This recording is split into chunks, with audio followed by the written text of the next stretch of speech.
I am proud to create him Prince of Wales, Tywysog Cymru, the country whose title I've been so greatly privileged to bear. Something extraordinary has just unfolded inside the most guarded institution in the world. Not in a press release, not through a scheduled palace briefing, not with fanfare or ceremony. It happened quietly, deliberately, and with the full constitutional weight of a reigning monarch behind it. King Charles III has signed a formal order designating Catherine, Princess of Wales, as the sole guardian of the British crown jewels, one of the most symbolically loaded decisions any British sovereign can make.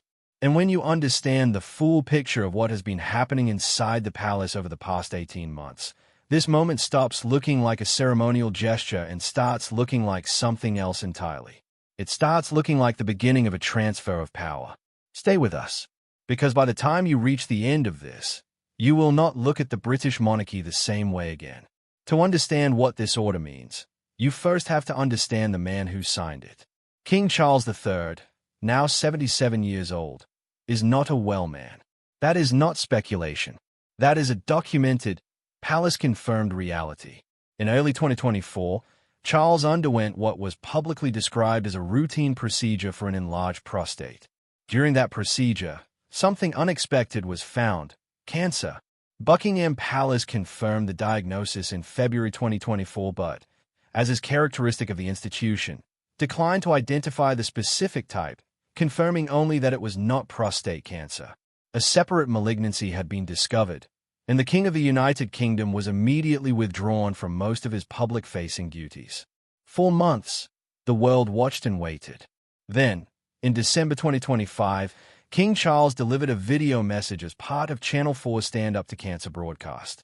In it, he shared what many described as cautiously good news, that thanks to early diagnosis and effective medical intervention, his schedule of cancer treatment could be reduced in the new year.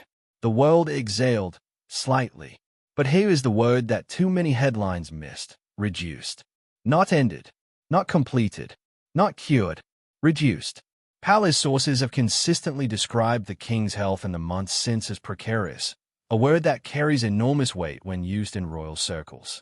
Officials have clarified to multiple outlets that while treatment frequency has decreased, King Charles's cancer is not in full remission.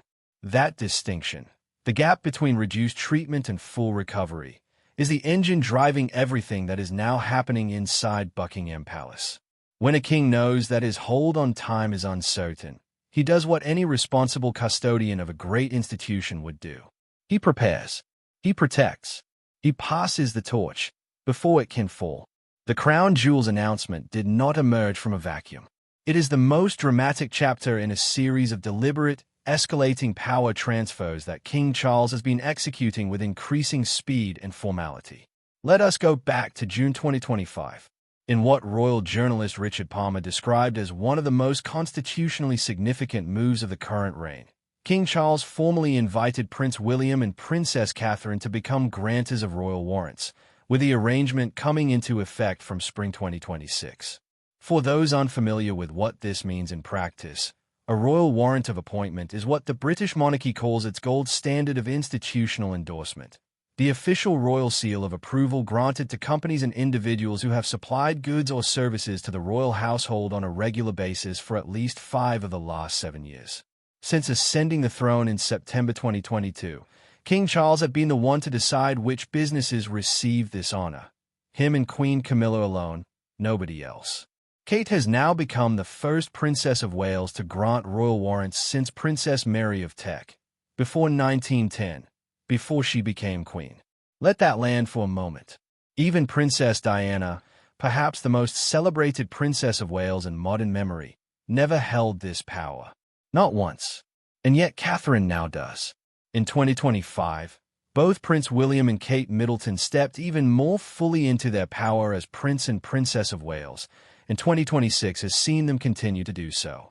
The royal warrant appointment was a visible, celebrated part of that story.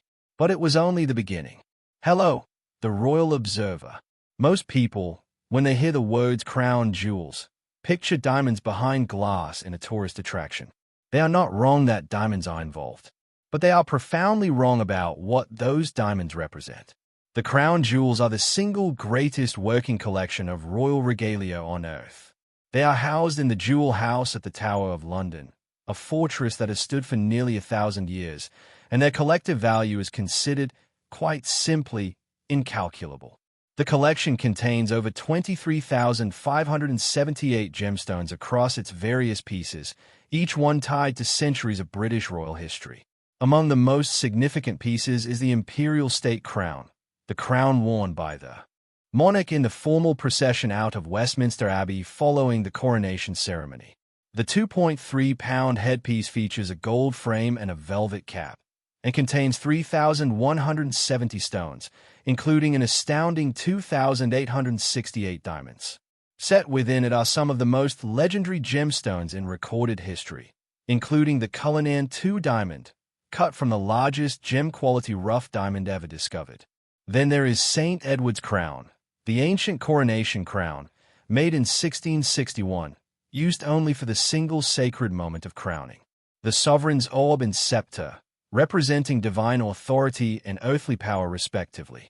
The scepter contains Cullinan I, also known as the Great Star of Africa, the largest colorless cut diamond in existence at 530 carats.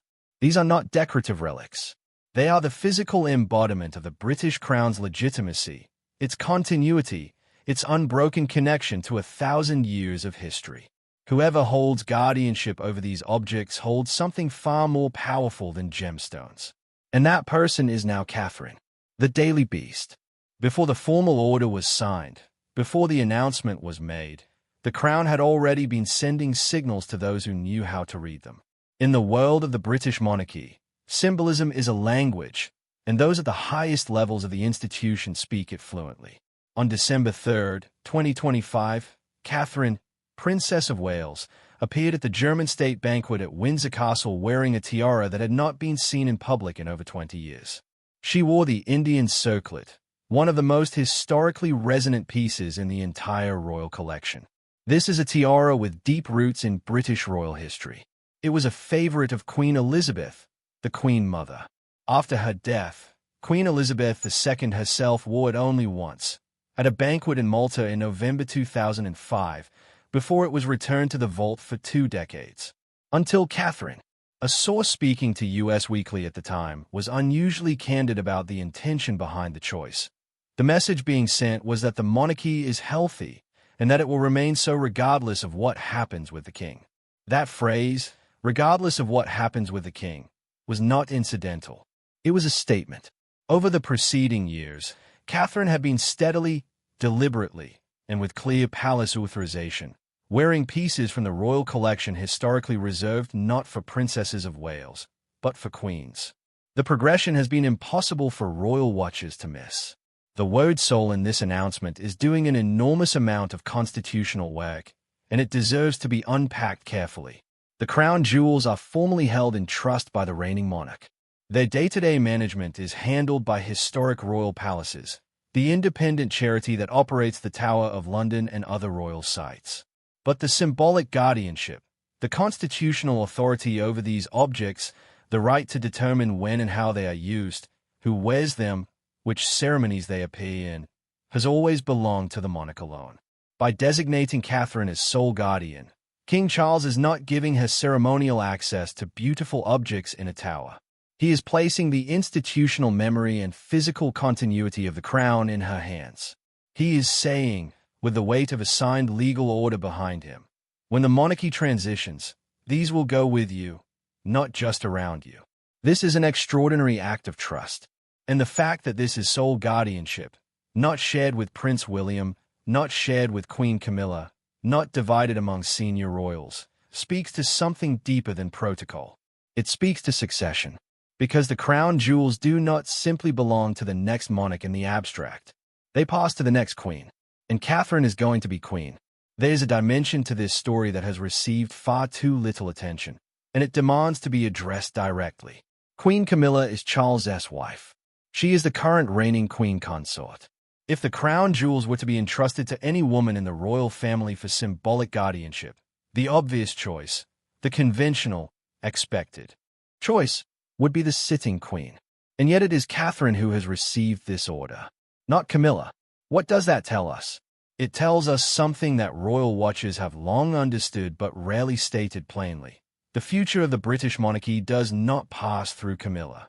When King Charles's reign ends, whether through abdication or through death, Camilla's formal institutional role diminishes significantly.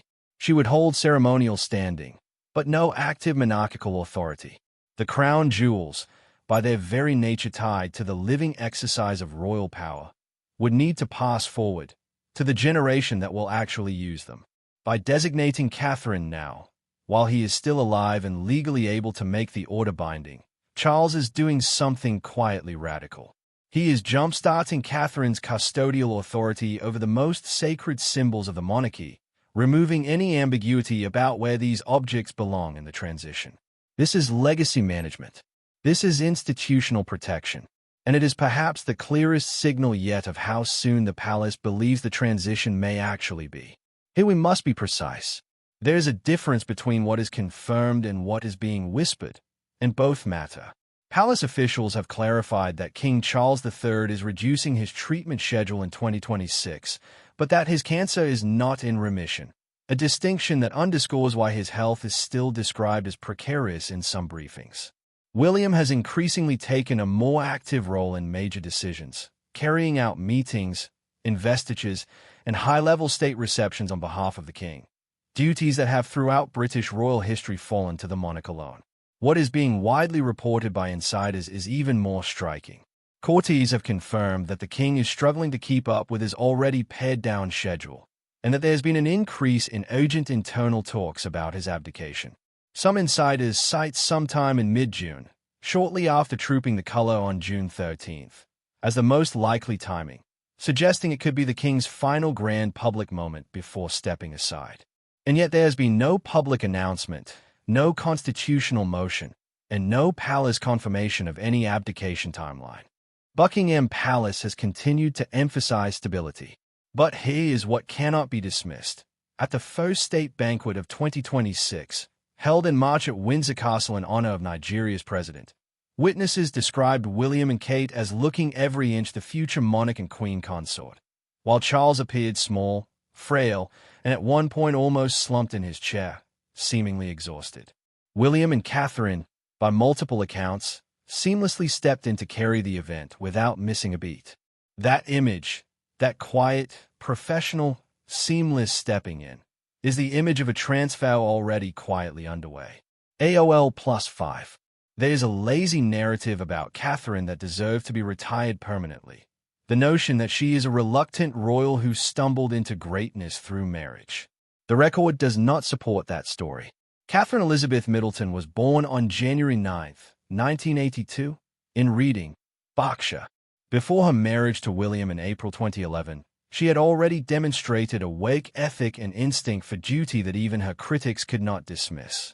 She played a hands-on role in her family's business, not as a figurehead but as a genuine contributor. Then came her own cancer battle. In January 2024, Catherine underwent abdominal surgery, the specific nature of which was kept private. It was only in March 2024, in a deeply personal video message that moved millions around the world, that she revealed she had been diagnosed with cancer and was receiving preventative chemotherapy. For months, the nation and the world waited. She returned, quietly, bravely, purposefully. In 2025, she was declared to be in remission, and she did not slow down. She attended major state events. She delivered her first major speech in over 2 years at the Future Workforce Summit in London in November 2025. She stood beside a visibly ailing king at ceremonies where the symbolism of continuity was impossible to ignore. Royal commentator Richard Fitzwilliams, speaking to GB News, described Catherine as the key figure for the royal family as she accelerated into a full schedule at the start of 2026. Deeply popular, deeply influential, and an icon helping the monarchy connect with new generations. And now she is the guardian of the most powerful symbols in 1,000 years of British royal tradition. Some will ask whether a king can simply do this, whether Charles can sign an order and hand symbolic guardianship of objects this significant to someone who is not yet queen. The short answer is yes. The British monarchy does not operate under a rigid, codified constitution. The UK has no single written constitutional document.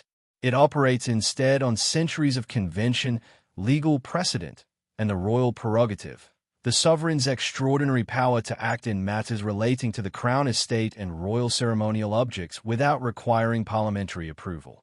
The crown jewels, as regalia of the monarchy, fall within that prerogative. What makes this unusual, what makes it feel weighted with urgency, is the speed and formality of how it has been done. Typically, these kinds of symbolic handovers happen gradually, informally, over years.